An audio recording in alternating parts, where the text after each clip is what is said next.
स्वागत है आप सभी का हमारे इस प्यारे चैनल पर। दोस्तों, हम पढ़ाते हैं कंप्यूटर नॉलेज। अगर आपको भी चाहिए कंप्यूटर नॉलेज तो जल्दी से जाइए हमारे इस चैनल को सब्सक्राइब करिए और बेल आइकन तुरंत प्रेस कर लीजिए ताकि हमारी नई वीडियो आप तक जरूर पहुंचे। तो दोस्तों, आज ये हमारी पहली क्लास है। तो दोस्तों, चलते हैं, हम थोड़ा कंप्यूटर नॉलेज थोड़ा सा ले लेते हैं, जिसे कहते हैं फंडामेंटल ऑफ कंप्यूटर। तो चलिए दोस्तों, जल्दी से शुरू करते हैं। इसको जाके जल्दी से सब्सक्राइब कर लीजिए। हमारा रोज डेली एक वीडियो अपलोड होगा। अगर आप भी सीखने में इच्छुक हैं तो आप जल्दी से आ जाइए। चलिए दोस्तों, चलते हैं अपने टॉपिक पर, बिना समय गंवाए चलते हैं अपने टॉपिक पे। तो चलिए शुरू करते हैं। देखिए दोस्तों, ये है फंडामेंटल आज शुरू करेंगे। ठीक है दोस्तों, ये फंडामेंटल, थोड़ा कलर अपना चेंज कर रहे हैं, हम चेंज कर रहे ब्लैक। ठीक है दोस्तों, देखिए फंडामेंटल ऑफ कंप्यूटर। कंप्यूटर के बारे में थोड़ी नॉलेज ले लेते हैं। इसका पहले हम जानेंगे इसका परिचय। कंप्यूटर मतलब क्या है, उसी का परिचय थोड़ा बहुत ले लेते हैं। कंप्यूटर आज के समाज के लिए बहुत उपयोगी और जरूरी उपकरण हो गया है।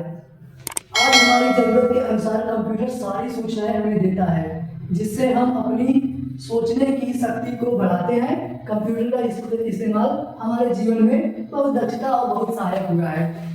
जी दोस्तों, कंप्यूटर से हम हमारे सारे काम बहुत आसानी से हो जा रहे हैं। सारे काम बहुत आसानी से हो जा रहे हैं। पूरा आप देखिएगा, आज कहीं भी जाइए, दुकान में जाइए या कहीं भी जाइए, ज़्यादातर इस्तेमाल कंप्यूटर का ही होता है। तो चलिए दोस्तों, देखते हैं, आगे चलते हैं, देखते हैं आगे थोड़ा देख लेते हैं कंप्यूटर का। कंप्यूटर क्या है, चलिए दोस्तों चलते हैं। यहाँ पे चलो आगे करो। क्या हुआ, नहीं हो रहा है?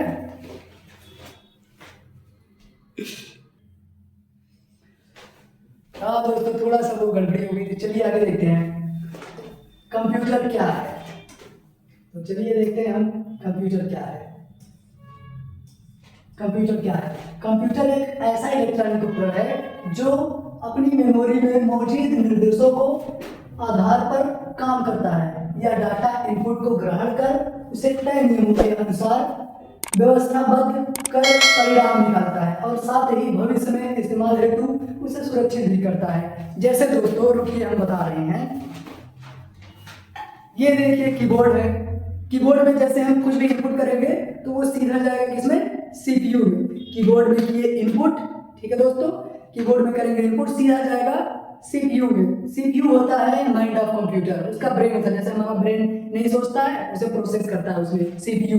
ठीक है दोस्तों, सीपीयू में प्रोसेस करेगा और आउटपुट के रूप में हमारे दिखा रहा है इस पे मॉनिटर पर। ठीक है दोस्तों, ये देखिए कीबोर्ड है। चलिए आगे चलते हैं। चलिए दोस्तों, देखते हैं कंप्यूटर में डाटा जो डाला जाता है उसे इनपुट कहते हैं। ठीक है, अभी हम बताएं कीबोर्ड में जब डाटा एंट्री करते हैं उसको इनपुट कहते हैं। ठीक है, चलिए आगे देखते हैं। परिणाम आउटपुट, प्रोसेस किए गए, प्रोसेस होता है किसमें, सीपीयू में। प्रोसेस किए गए डाटा को प्रोसेस किए गए परिणाम को आउटपुट कहते हैं। ठीक है दोस्तों, प्रोसेस किए गए परिणाम को आउटपुट कहते हैं। यानी कि कंप्यूटर आउटपुट निकालने के लिए, रुक जाइए थोड़ा, ठीक है दोस्तों, आउटपुट निकालने के लिए, ठीक है दोस्तों, यहाँ पूछे हैं, इनको प्रोसेस करता है। इसके साथ ही कंप्यूटर यहाँ पहले निकालने के लिए इनपुट को प्रोसेस करता है। इसके साथ ही कंप्यूटर स्टोरेज नामक क्षेत्र में भविष्य में उपयोग के लिए आंकड़ों और सूचनाओं को सुरक्षित भी कर सकता है। जो व्यक्ति कंप्यूटर का संचालन करता है या उससे प्राप्त जानकारी का इस्तेमाल करता है उसे यूजर कहते हैं। जैसे कि यूजर है कि हम कंप्यूटर इस्तेमाल कर रहे हैं तो हम कौन हुए, यूजर हुए। ठीक है दोस्तों, तो चलते हैं आगे देखते हैं क्या है। चलिए दोस्तों, यूजर कहते हैं, ठीक है, किसी वस्तु के बारे में किसी तथ्य या जानकारी को डाटा कहा जाता है। जैसे किसी वस्तु है उसमें या कोई तथ्य है या थोड़ी भी जानकारी, उसको क्या कहते हैं, डाटा कहा जाता है। ठीक है दोस्तों, जैसे छात्र का नाम, ठीक है दोस्तों, उसका डाटा है, छात्र का नाम, उसका उम्र क्या है, रोल नंबर, विभिन्न विषयों में प्राप्त हुए अंक इत्यादि। ठीक है दोस्तों, ये क्या है, डाटा है। तो चलिए आगे देखते हैं कि क्रियान्वित आंकड़ों के सूचना कहा जाता है। जैसे अंकपत्र, सचित्र, संचित्र, वस्तुओं की स्थिति की ज्ञात आंकड़े, ये भी है। जैसे उसका एग्जाम्पल है दोस्तों। चलिए अब देखते हैं थोड़ा कंप्यूटर का आविष्कार। ठीक है दोस्तों, कंप्यूटिंग मतलब होता है गणना करने का एक लंबा इतिहास है। लंबा इतिहास। सबसे पहला जो कंप्यूटिंग मतलब गणना करने वाला जो यंत्र है का उपकरण था उसे अबेकस कहा जाता है। ठीक है दोस्तों, सबसे पहला अगर कंप्यूटर बोला जाए तो कौन सा है? अबेकस है। लेकिन अगर इलेक्ट्रॉनिक बोला जाएगा तो उसका दूसरा होगा, ENIAC होगा। ठीक है दोस्तों, उपकरण है उसे अबेकस कहते हैं। या लकड़ी के फ्रेम पर तार के धागों से घिरा एक यंत्र होता है जिससे रंगीन बीट्स लगे होते हैं। चलिए दोस्तों आगे हम दिखाएंगे, आगे भी उसका चित्र भी लगाए हैं। ठीक है दोस्तों, फ्रेम पर तार धागों यंत्र होता है जिसमें रंगीन बीट्स लगे होते हैं। एक साधारण अबेकस प्रत्येक तार में 10 बीट्स लगे होते हैं। चलिए आगे दिखा दे रहे हैं, नीचे लगा हुआ है। चलिए दिखा रहे हैं आगे। चलिए आगे। हाँ दिखा रहे हैं। ये देखिए दोस्तों, यही है अबेकस जिसके बारे में हम ऊपर बता रहे थे। यही हम चित्र लगाए हैं आप लोगों को दिखाने के लिए कि पहला कंप्यूटर कौन सा था। लकड़ी का था, इसी से वैज्ञानिक लोग इससे जोड़ते थे, घटाते थे, सब कुछ बुरा भाग इसी से करते थे। चलिए अब इधर आते हैं, अपने टॉपिक पे आते हैं दोस्तों। चलिए बस यहाँ तक 10 बीट्स लगे होते हैं, एक तार दूसरे हटाते हुए गणना करते हैं। देखिए दोस्तों यही अभी बताया गया। चलिए यहाँ से वही है। अब देखिए आज भी प्रयोग में लाया जाता है। ये आज भी प्रयोग में लाता है। वैसे तो यह काफी पुराना हो चुका है, मगर विश्व में कुछ हिस्सों में, जैसे कि इतना बड़ा विश्व है, कहीं भी इसका प्रयोग नहीं होता है, लेकिन कहीं कहीं इसका प्रयोग अभी भी होता है। सन 1942 ईस्वी में ब्लेज पास्कल जो वैज्ञानिक थे, नाम के एक व्यक्ति थे जो वैज्ञानिक है। 1942 में ब्लेज पास्कल जो कि एक फ्रेंच व्यक्ति थे, फ्रेंच देश के ये व्यक्ति थे। ठीक है दोस्तों, इन्होंने ही बनाया था, सबसे पहली गणना करने वाली मशीन को विकसित किया। इस मशीन में दांतेदार डायल व्हील्स का प्रयोग किया था। जब एक व्हील एक बार पूरी गति में घूम जाता था, उससे जुड़ा हुआ व्हील एक बार घूमता है। ठीक है दोस्तों, वही वाला है जो इसे घुमाते थे, उसी में जो घटाना होता था।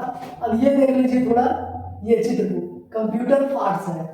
ये देखिए दोस्तों, मॉनिटर है, ठीक है, और ये कीबोर्ड है। कीबोर्ड जो अभी दिखाया था, देखिए ये वाला दोस्तों देख लीजिए, ये है क्या? कीबोर्ड। सेम है, कीबोर्ड है।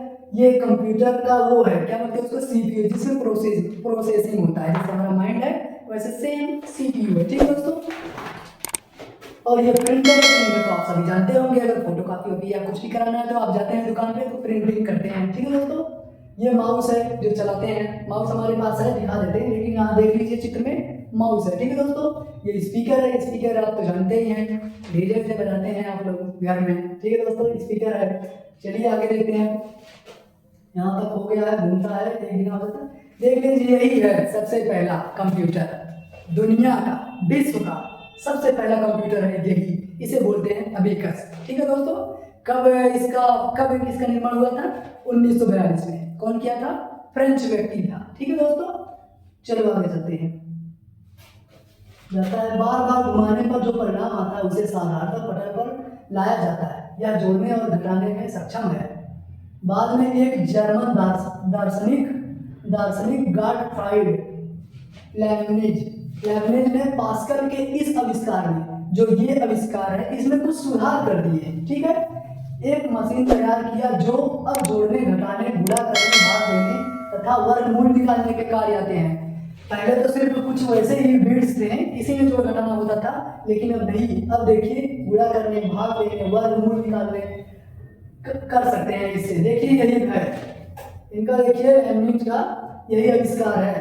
देखिए दोस्तों, ये चित्र हम लोग देख लीजिए, नहीं दिख रहा होगा, देख लीजिए, यही चित्र है जो इन्होंने बनाया था, लेबनिज। ठीक है, वर्गमूल पहले नहीं निकाल पाते थे, इससे कहाँ से वर्गमूल निकलेगा, इसलिए नया उसमें कुछ सुधार किया गया, तब ये बन गया। ठीक है दोस्तों, चार्ल्स बेबेज, जिन्हें आधुनिक कंप्यूटर का जनक कहा जाता है, उनके पास एनालिटिकल मतलब होता है वही इलेक्ट्रॉनिक वाला। चलिए आगे देखते हैं। इलेक्ट्रॉनिक का विस्तृत रचना थी, फिर भी तकनीकी और धन के अभाव में वे अपने ही इस स्वप्न को सच्चाई में नहीं बदल पाए। वो बहुत ही निर्धन थे, इसलिए वो अपने सपने को स्वीकार नहीं कर पाए। फिर भी हम कहते हैं, चलिए आगे देखते हैं।